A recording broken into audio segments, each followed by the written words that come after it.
So I have been doing makeup since 2013, but professionally since around 2016. And here are a few things that I wish I knew before starting off my makeup journey. As usual, guys, I want to plug you guys onto the sponsors of the video. So thank you so much to Lemonade Finance for sponsoring this video. Lemonade Finance is a financial app that enables you to be able to send money from different parts of the world, Canada, UK, and the USA, to different countries in Africa, and payment is instant. As usual, like I showed you guys on my last video, I'm going to put all the details in the description box, but the things that you need to remember is transfer fees are zero. Literally, you're not charged anything to transfer, and the payment is almost instant. So send money from this side, on the other side they receive almost instantly. Really easy. All you have to do is download the Lemonade Finance app. The link is going to be also in the description box, and then use my code Michelle if you haven't for your first order. It's going to give you a 10% cash back on your transfers above 100 Great British pounds. And yeah, you're able to send your money flawlessly, seamlessly, at no costs to your family and friends and loved ones in Africa. So make sure you try out the Lemonade Finance app and let me know how it goes. So let's get into the video.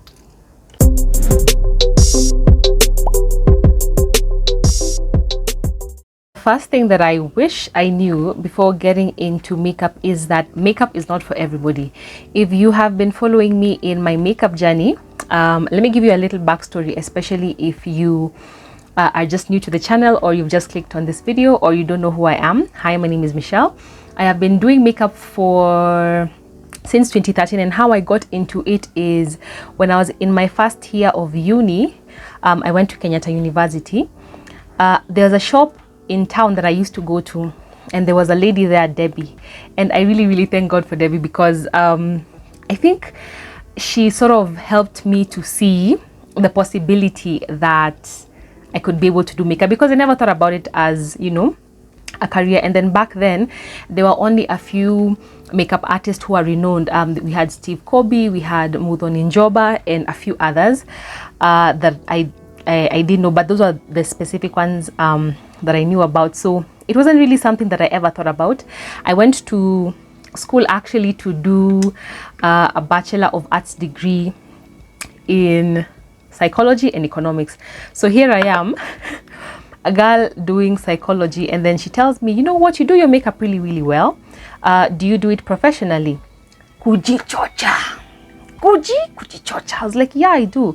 Although at that time the only people I had ever done it for are my two sisters, and it wasn't even like all that. But I told her yes, and she was like, okay, would you be interested in you coming and having you as a makeup artist? So I was like, okay, sawa. So she told me, you come on Friday and then we see how it goes. So, and that was, I think, on a Tuesday or a Monday or a Wednesday, just earlier on in the week. So I remember just being so excited. I remember wondering, you know, how much is she gonna pay me? Is it something that, you know, can actually be a thing? And I never really thought about it long term. I was just like, this is some good extra money, and it's actually something that I enjoy doing. If you know me, you know I'm a very talkative person, and I'm a people person. So things that involve, you know, speaking to people, selling, marketing, I really enjoy it. So one of my job descriptions there was selling makeup, as well as, you know, accessories, you know, earrings, necklaces, etc., and then now doing the makeup. So come that Friday I went, and to my surprise, the kind of clients that she had were people who I had never worked on. I am light skinned, but this is the lightest that I had ever worked on.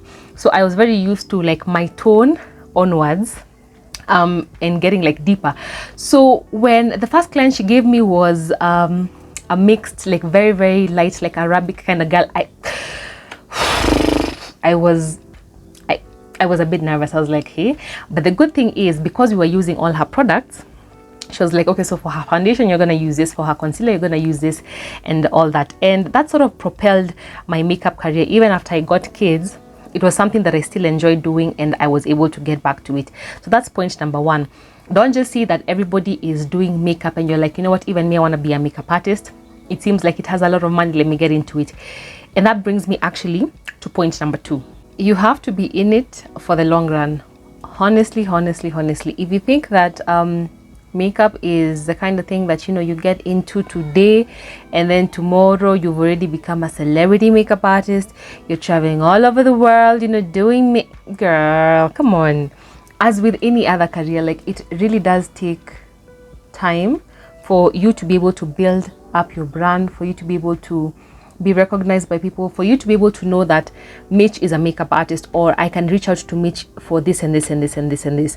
So you really have to be in it for the long run, because there are periods, I am telling you, and especially during that COVID season when there were no jobs, everybody was in their house, and where were you gonna get people to do makeup for? To go for an event? Which event?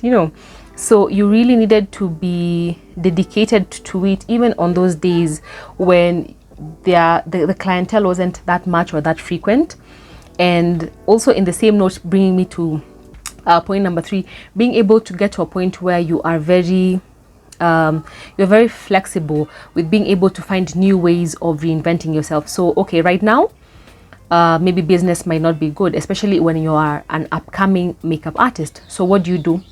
Create your content, push your content, keep practicing. There's a quote that I had recently: become so good that they can't ignore you. And that is something that with any field you should just always push to make sure that you're the best of the best. When industry experts are being thought about or are being mentioned, you're there. And that takes sometimes months, sometimes years, sometimes even decades, depending on how often you practice and how quick you are to learn and to be able to adapt. So yeah, you really have to be in it for the long haul and make sure that regardless of how the seasons are, you're gonna stay in there. Okay, so the next one, and this one is a bit of a harsh one, but needs to be said. Passion won't pay your bills. You need to work hard. You need to put in the hours. You need to put in the effort, because if you guys notice, and I love that we are in this social media space where you're able to see up and coming artists, creatives in every single field. Let's say you're a makeup artist or a photographer, and whatever it is that the style of doing makeup, the style of shooting content is the exact same, and you don't metamorphosize, you don't grow with the times. And every other day you will see an upcoming makeup artist, an upcoming photographer, an upcoming whatever, in whichever field that you're in. And let me tell you guys, these guys are hungry. These guys, they want it.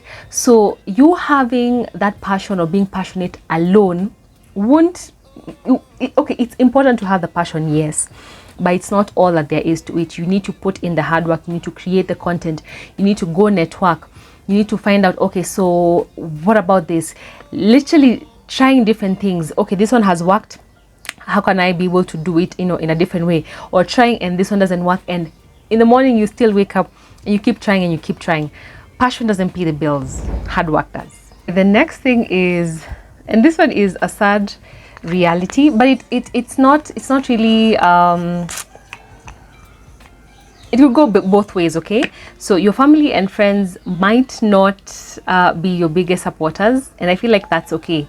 Initially when you are going into a new career, sometimes you could get the doubts, and your family asking you, are you really sure that this is the kind of path that you want to pursue?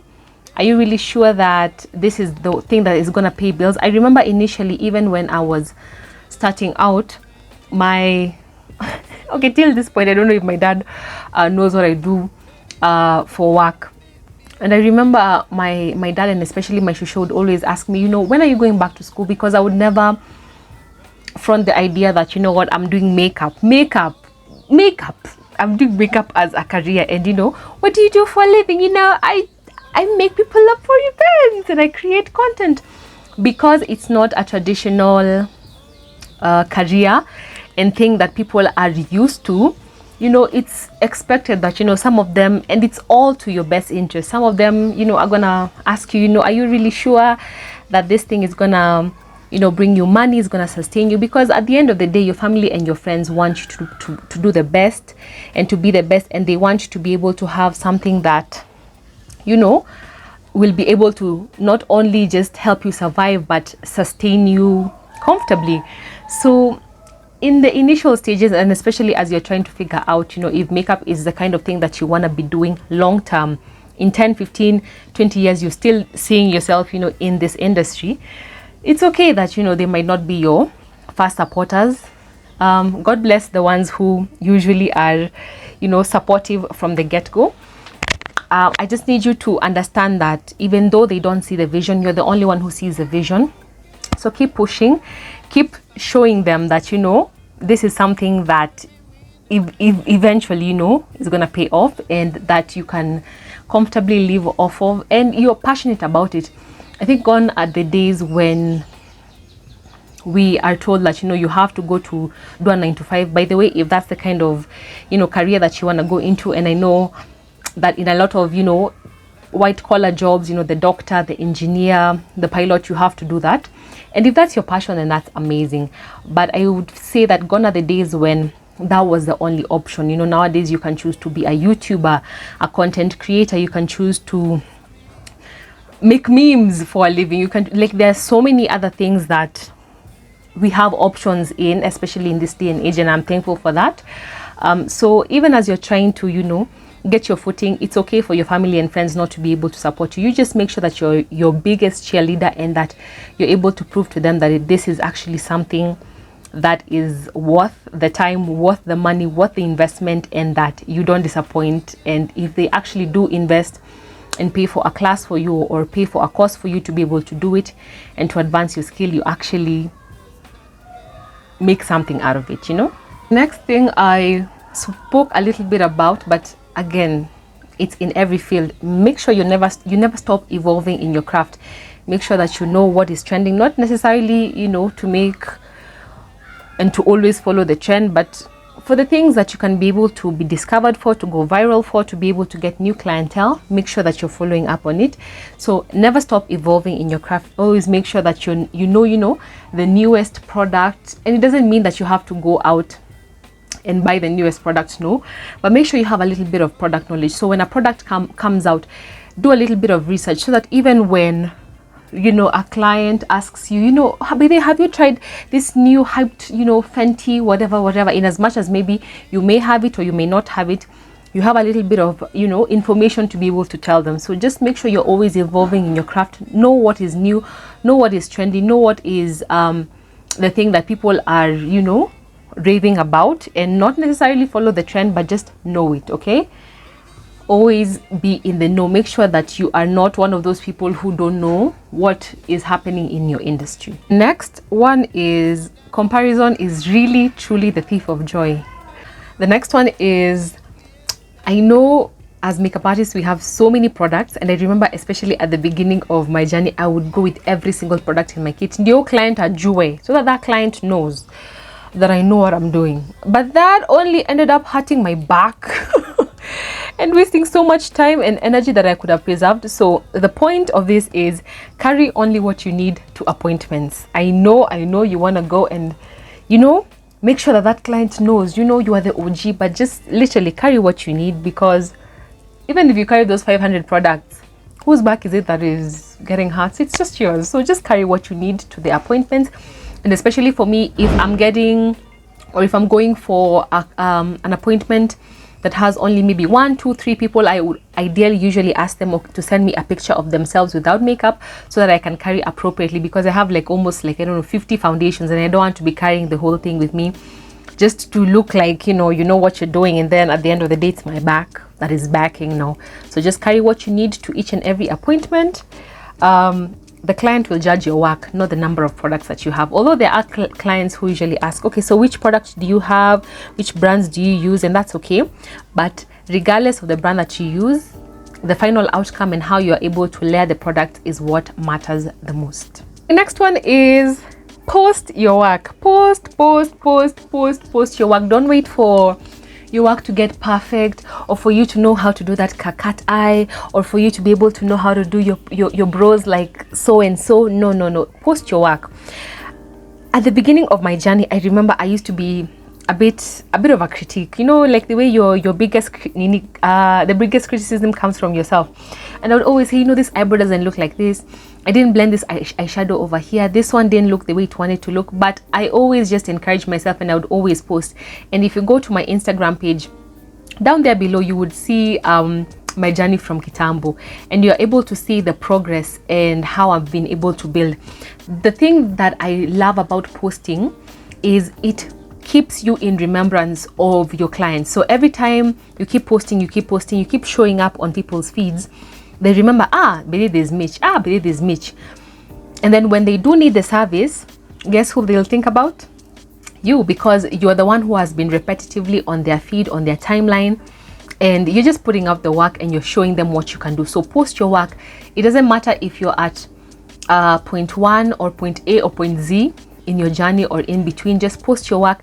Let people be able to go on that journey with you. And that's one of the most important things I feel like, especially me as a brand, has really contributed me to growing an authentic and a loving community around me, because people have been able to see over the years my journey and my struggles, and how when that eyebrow used to look like the way it wants to look, and when my foundation game got better, and this, it genuinely grows your brand organically, and it shows people that you are, number one, a reliable brand, and the number two, you're actually serious about your business. That you keep showing up and that you're consistent.